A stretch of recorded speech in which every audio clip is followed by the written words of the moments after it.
అందరికీ నమస్కారమండి. తెలుగు కథల సంపుటికి స్వాగతం. నా పేరు శ్వేత.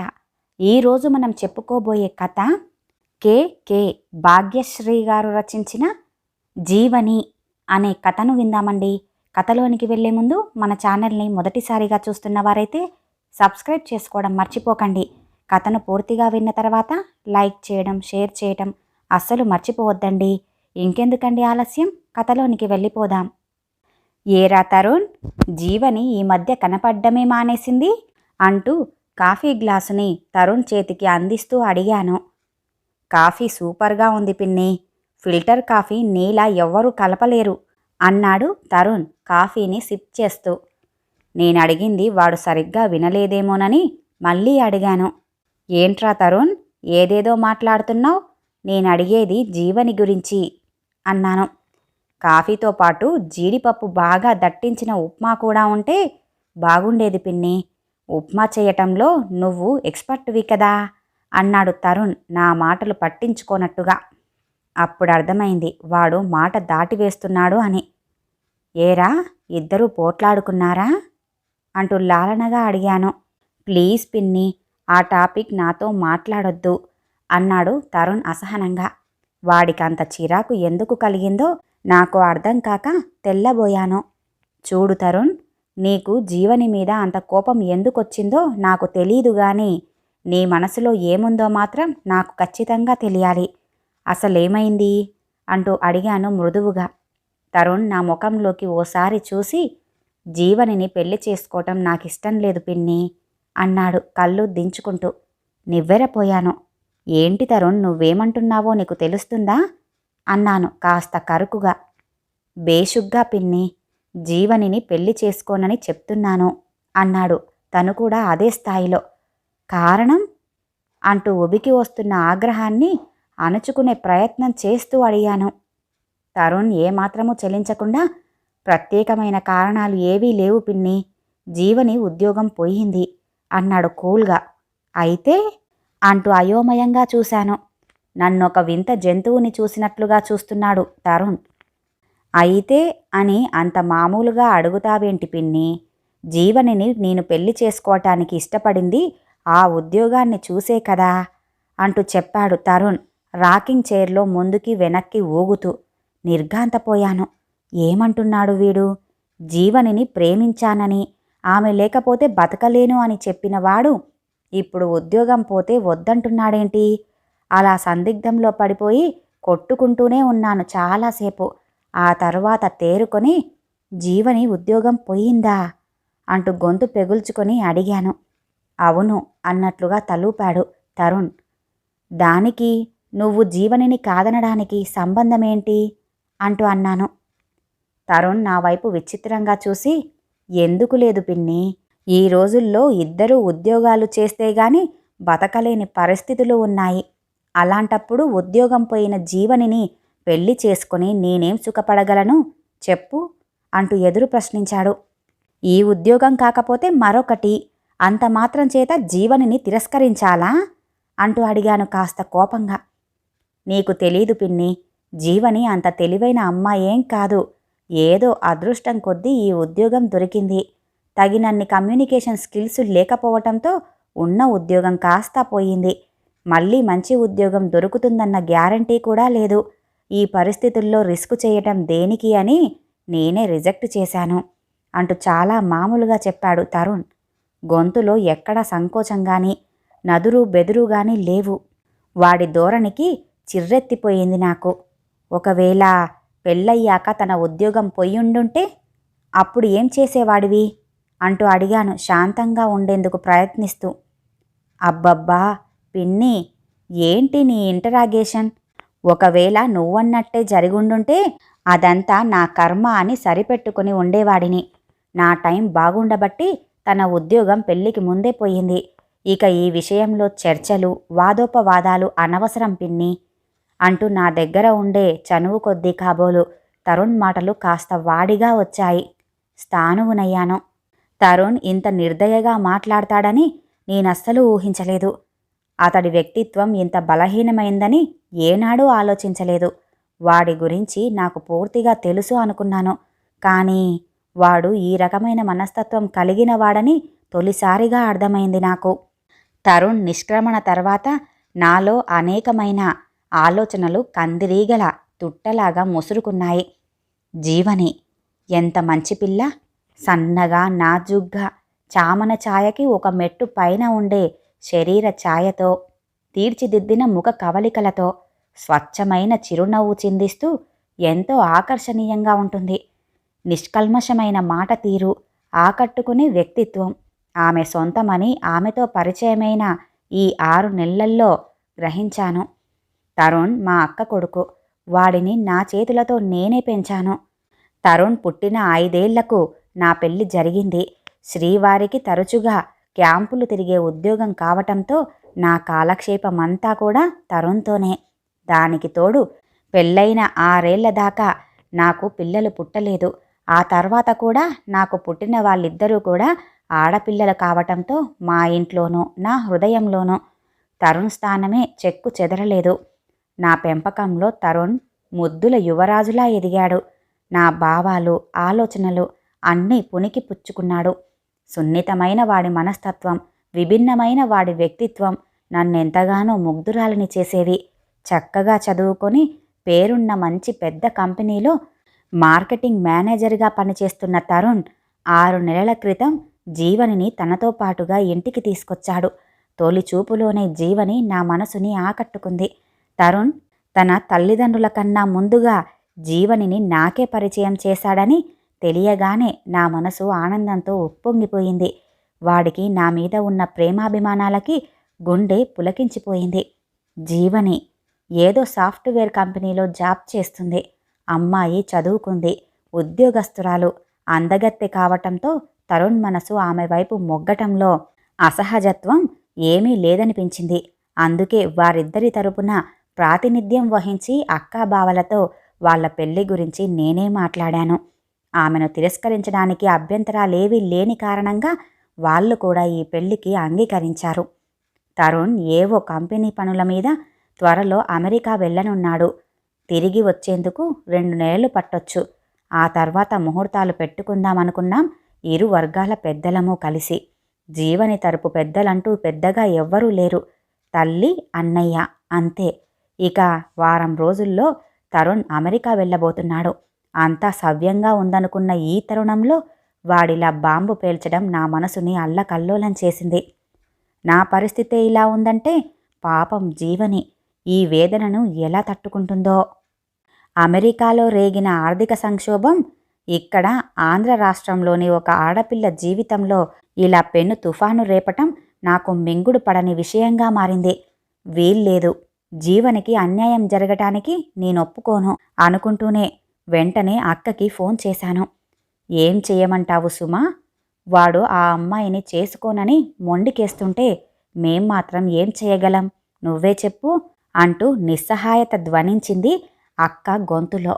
ఏంటక్క నువ్వు కూడా అలా మాట్లాడుతున్నావు? అలా అని వాడు ఓ అమ్మాయి జీవితంతో ఆటలాడుకుంటే చూస్తూ ఊరుకుంటారా? అదే మన అమ్మాయి అయితే మీరు ఇలాగే ప్రవర్తించేవారా? నయానో భయానో వాడికి నచ్చజెప్పాలి గాని ఇలా ఏమి పట్టనట్లుగా ఊరుకుంటే ఎలా? అయినా కోడలు సంపాదించి తెస్తే గాని ఇల్లు గడవని పరిస్థితుల్లో ఉన్నారా మీరు? సుఖాలకి కోరికలకు అంతు ఎక్కడా? ఉద్యోగం పోయిందన్న ఒకే ఒక్క కారణంతో ఆ అమ్మాయిని కాదనటం సంస్కారం అనిపించుకోదక్కా అంటూ పట్టరాని ఉక్రోషంతో చడామడా దులిపేశాను. అప్పటికి గాని నా ఆవేశం తగ్గలేదు. మరి నువ్వంటున్నదంతా నిజమే సుమా, కానీ మేము ఎటూ మాట్లాడలేని అసహాయులం. ఒక్కగానొక్క కొడుకు, వాడి మాట కొట్టేయలేకే ఈ పెళ్లికి ఒప్పుకున్నాం. ఇప్పుడు కూడా ఆ కారణం చేతే ఆ అమ్మాయిని కాదంటున్నాం.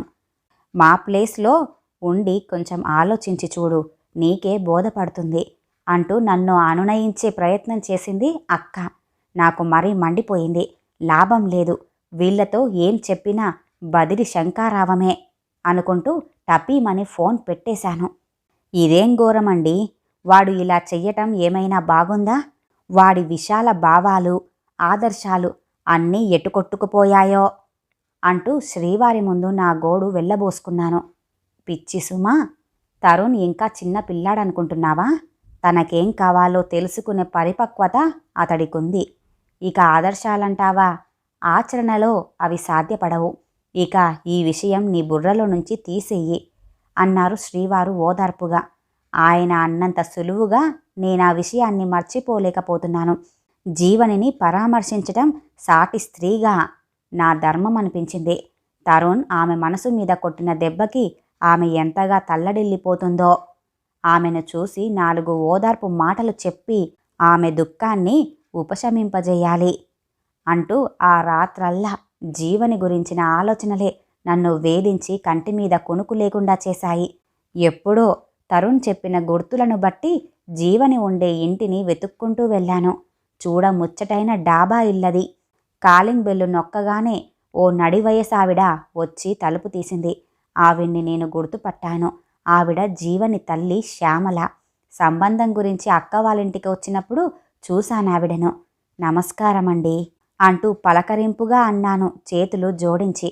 ఆవిడ ముభావంగా ముఖం పెట్టి, నమస్కారం, ఏమిటి ఇలా వచ్చారు అంది. ఆ మాటల్లో వ్యంగ్యం నా చెవులను తాకింది. ఏమీ లేదండి, జీవనిని ఓసారి చూసి వెళ్దామని అన్నాను బితుగ్గా. ఆవిడ కళ్ళు ఎరుపెక్కాయి, ముక్కుపుటాలు అదిరాయి కోపంతో. మీవాడు చేయవలసిందంతా చేశాడుగా, ఇంకా ఏం మిగిలుందని ఇలా వచ్చారు? అది ఏ విధంగా ఏడుస్తుందో చూసి రమ్మని పంపించాడా ఆ మహానుభావుడు అంది ఆమె ఉక్రోషంగా. నేను కిమ్మనలేదు. ఆవిడ వేదనలో అర్థం ఉంది. తరుణ్ వాళ్ళ హృదయాలను అంతగా నొప్పించాడు మరి. శ్యామలగారు, తరుణ్ చేసిన పని నాకు కూడా నచ్చలేదండి. ఈ విషయంపై నాకు వాడికి గొడవైంది కూడాను.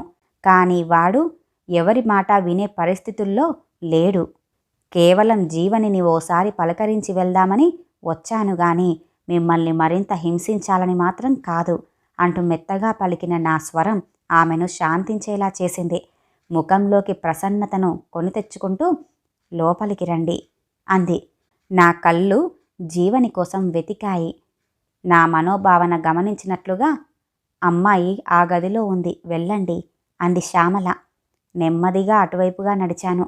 ఉద్యోగం పోవటం ఒక ఎత్తు, పీటల దాకా వచ్చిన పెళ్ళి ఆగిపోవటం ఇంకొక ఎత్తు. తరుణ్ ఆమె జీవితంలో ఎంతటి తుఫానును సృష్టించాడో. ఆ కల్లోలం ఇప్పట్లో ఆగిపోయే అవకాశమే లేదు అంటూ తలుపు తోసుకొని లోపలికి అడుగు పెట్టాను. దిండులో తలదూర్చి డొక్కలు పగిలేలా ఏడవకపోయినా జీవని ఎదకోత ఆ స్థాయిలోనే ఉంటుందని ఊహించిన నేను జీవనిని చూసి నివ్వెరపోయాను.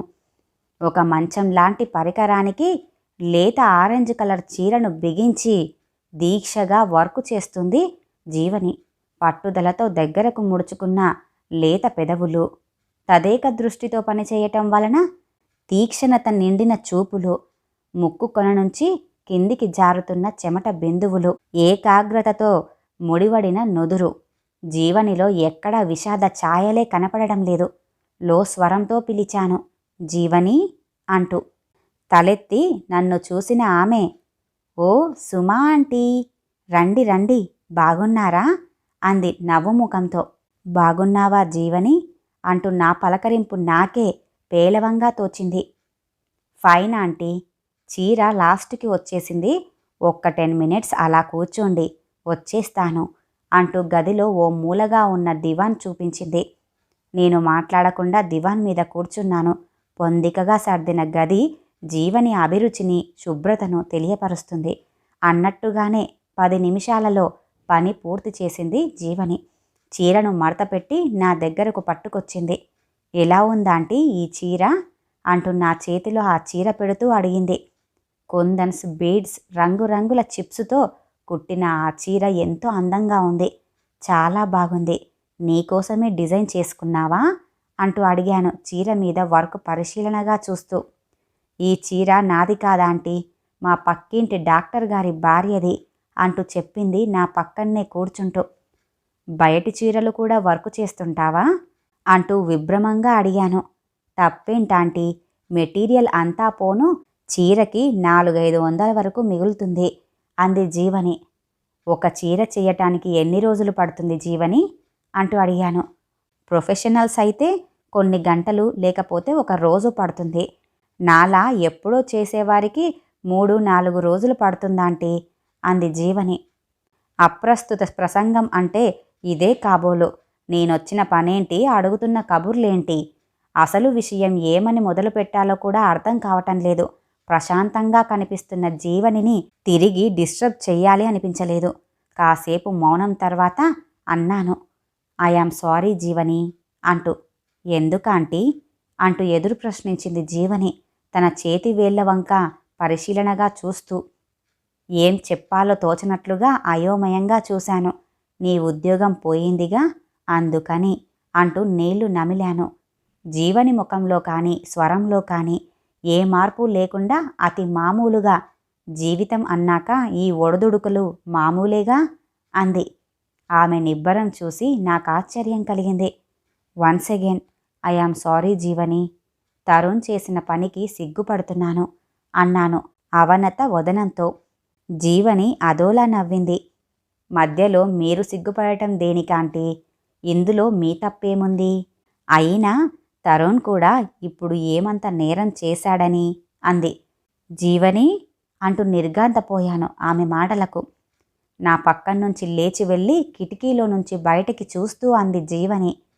అవునాంటీ, తరుణ్ నా పట్ల ప్రవర్తించిన విధానాన్ని నేను తప్పుపట్టదలుచుకోలేదు.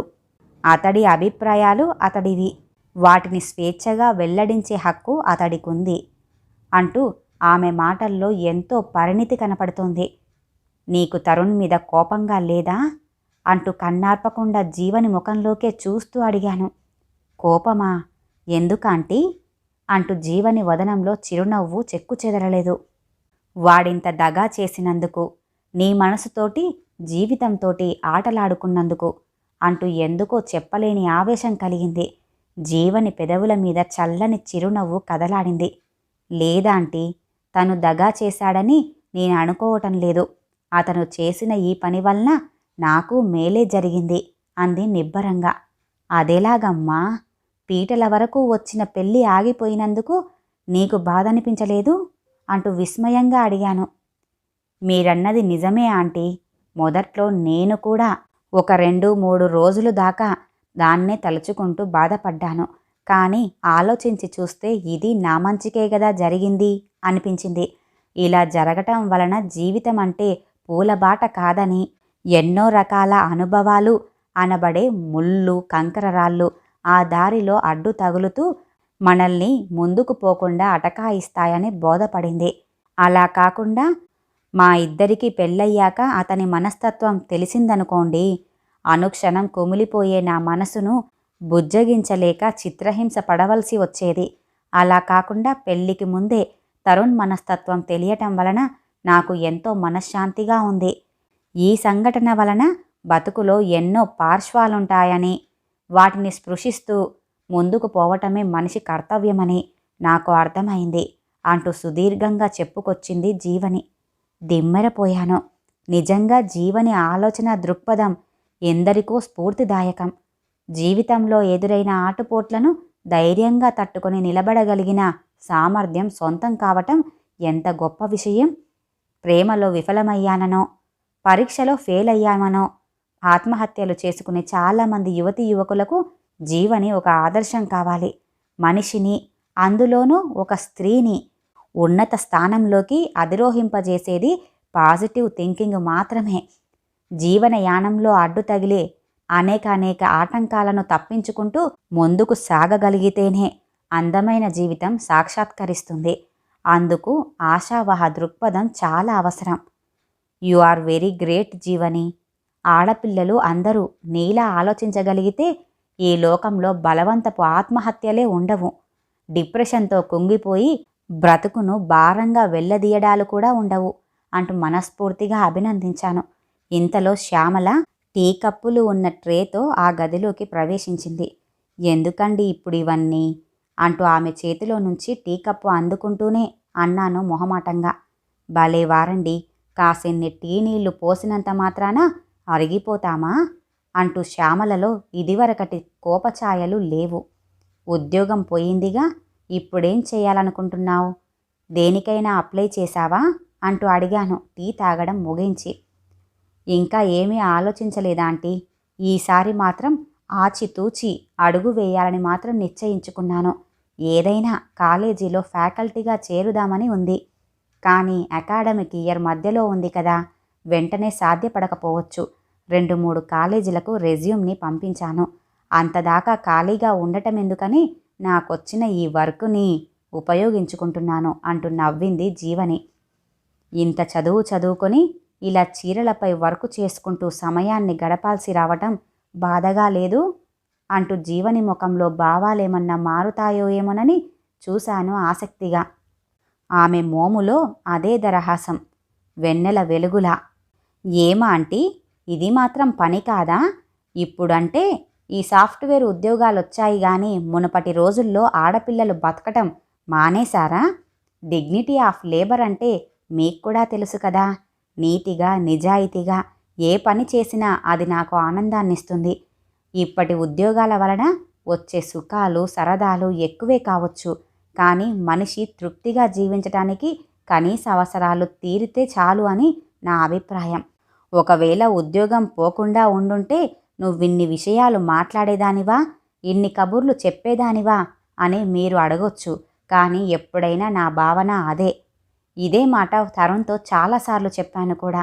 బహుశా అందుకేనేమో ఉద్యోగం ఊడిపోగానే నాకు ఉద్వాసన పలికాడు అంటూ నిక్కచ్చిగా ఉన్నాయి జీవని మాటలు. నేను మరి మాట్లాడలేకపోయాను. జీవని మాటలు అక్షర సత్యాలు.